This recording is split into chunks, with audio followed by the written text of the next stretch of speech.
Hello, it's Marnie from Happiness for Mothers, and today I'd like to talk about the second part to overcoming anxiety, and that is love.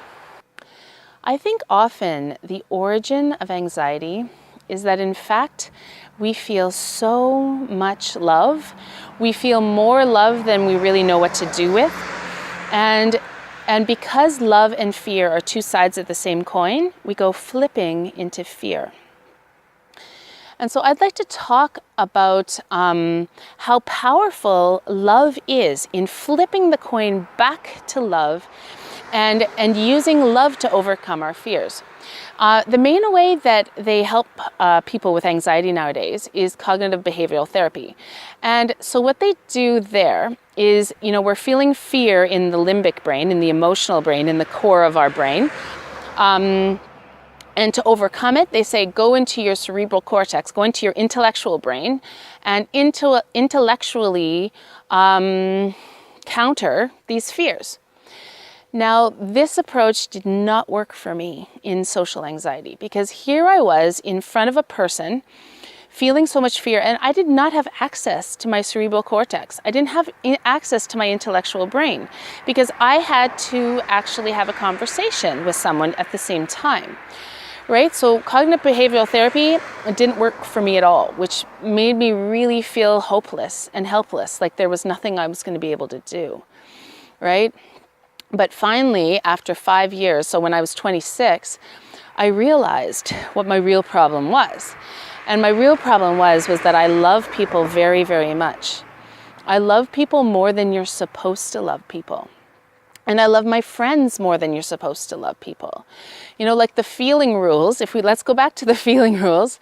The feeling rules in our society say that you are supposed to love one romantic partner a lot, and you are only supposed to feel like towards your friends, and then you like your friends. It's this very neutral, whatever emotion, right? Whereas what I was feeling was this enormous platonic love towards my friends. And I had never heard about it. I didn't see no one else seemed to be feeling that towards their friends. And I thought, I must have a problem. This is not right. I shouldn't be feeling this. I was violating the feeling rules. And so this love that I was feeling towards my friends made me feel so vulnerable that I believe that is what got me flipping into fear, okay? And so in order to overcome social anxiety, I had to flip the coin back into love.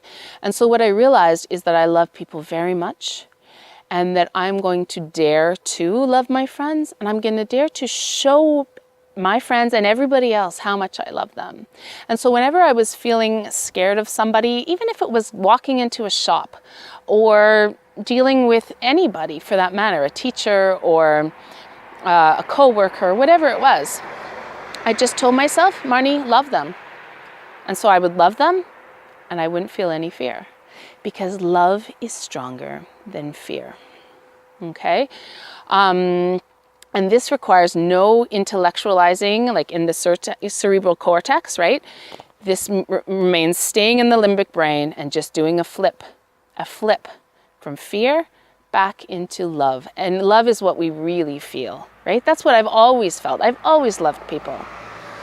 And so when we look at motherhood, a similar thing happened to me, is that I felt so much love towards my first baby that it got me flipping into fear. So for the first year of her life, or half year, between the half and the full year mark, I felt so much love towards her, and this love made me feel vulnerable, and it kept flipping into fear.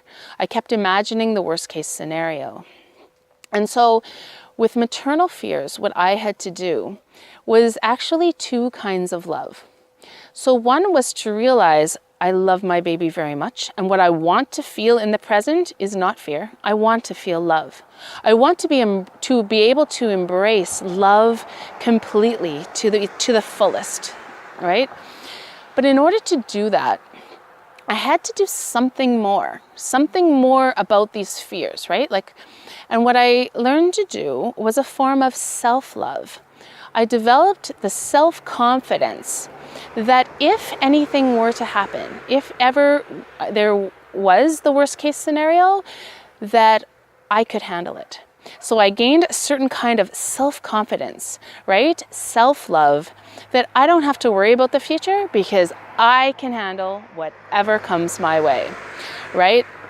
And I help mothers develop this self-confidence and this self-love and confidence that they can handle the future, right? So that's what helped me, was these two kinds of love in motherhood, being able to embrace the love I was feeling towards my children and be present with that love, and to develop the confidence and the self-love to know that whatever happens, I can handle it.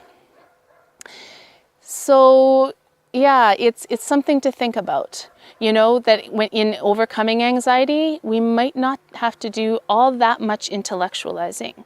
We might only have to simply be honest, what I talked about last video, honest with ourselves about what we really feel, and honest with others about what we really feel, and embrace love, love towards others and love towards ourselves, and confidence that we can handle whatever comes our way. Let me know if you'd like any help with your anxiety. Thank you for listening, and I hope you have a wonderful day.